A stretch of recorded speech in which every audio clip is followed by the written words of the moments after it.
Having encouraged Kofi Annan to go to Iraq and to strike this deal, now is pushing UNSCOM to challenge this agreement. There's a certain sense of exasperation with Saddam Hussein's recalcitrance, and if he doesn't follow through this time, I think that it's very clear there'll be very serious consequences. And so I was told to draft up a plan, and I did. I drafted up a plan for the resumption of inspections.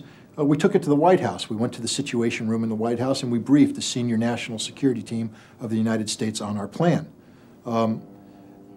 They accepted it, but they wanted one site added, the Ministry of Defense.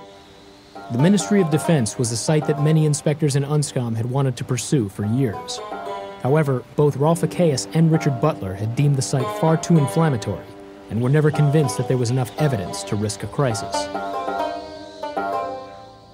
Butler and Ritter were summoned to Ambassador Bill Richardson's office in the U.S. mission. It's myself, Richardson, Butler, Dulfer, and the Deputy U.S. Ambassador. Butler gets up, walks over to a chalkboard, and draws a line down the middle. He writes inspection timeline, U.S. action. He draws down the dates, and he circles a date. And he turns to me and he goes, "You got to provoke a confrontation by this date so the U.S. can bomb by this date." And I went, "What do you mean, provoke a confrontation?" "You have to do the Ministry of Defense here because the U.S., after you do that, has to start bombing, and they only have 5 days to bomb. And they have to finish the bombing by this date because it's Ramadan."